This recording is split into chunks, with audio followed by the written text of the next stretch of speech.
प्रदेश सरकार द्वारा गरीबों को मिलने वाले सरसों के तेल के दाम बढ़ाने के फैसले के बाद राजनीतिक गलियारों में हंगामा मच गया है। कांग्रेस ने इस कदम को गरीब विरोधी करार देते हुए सरकार पर जमकर निशाना साधा है।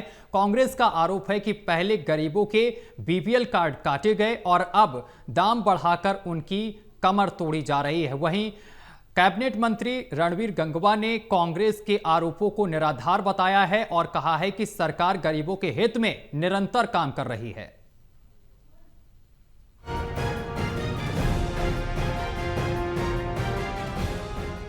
हरियाणा सरकार द्वारा सरसों के तेल के दाम बढ़ाने को लेकर सियासत गर्मा गई है।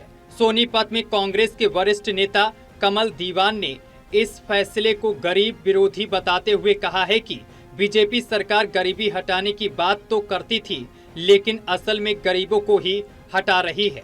उन्होंने कहा है कि पहले मनमानी तरीके से बीपीएल राशन कार्ड काटे गए और अब दामों में वृद्धि करके गरीबों की कमर तोड़ी जा रही है। देखिए, ये जो कल भाजपा सरकार ने आदेश जारी किया है कि जो गरीबी रेखा के नीचे परिवार हैं उनको 100 रुपये में 2 लीटर तेल दिया जाएगा सरसों का। आप एक बात बताइए, पिछले विधानसभा चुनाव में जो इतने बड़े बड़े वादे किए थे कि हम गरीबों के लिए इतने करेंगे, गरीबी हटाएंगे, ये तो गरीबों को हटाने का काम किया जा रहा है, गरीबों को ख़त्म करने का काम किया जा रहा है। एक बीपीएल परिवार जो गरीबी रेखा के नीचे है उसको 2 टाइम की रोटी खानी इतनी मुश्किल है, तो कहाँ से इतना महंगा सरसों का तेल खरीदेगा। कांग्रेस के आरोपों पर पलटवार करते हुए कैबिनेट मंत्री रणवीर गंगवा ने कहा है कि कांग्रेस हमेशा से बेतुकी बातें करती है। उन्होंने कहा है कि बीजेपी सरकार ने कोरोना काल से लेकर अब तक कई योजनाएं चलाई हैं, जिनका सीधा लाभ गरीब और पिछड़ा वर्ग को मिला है।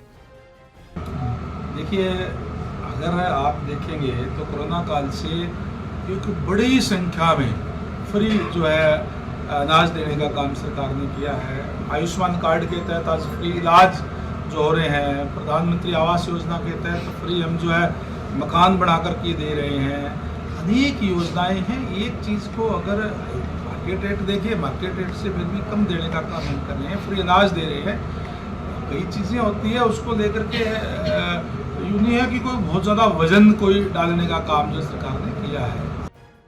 रणवीर गंगवा ने कहा है कि भाजपा में वंचितों के साथ न्याय होता है और सरकार गरीबों के हित में लगातार काम कर रही है। सरकार के इस फैसले से हरियाणा में लगभग 48 लाख बीपीएल परिवार प्रभावित होंगे। वहीं विपक्ष इस मुद्दे पर लगातार सरकार को घेर रहा है और आरोप प्रत्यारोप का सिलसिला जारी है। आगामी समय में यह विषय सियासी बहसों का केंद्र बना रहेगा। सोनीपत से टोटल टीवी न्यूज़ के लिए कविता शर्मा की रिपोर्ट।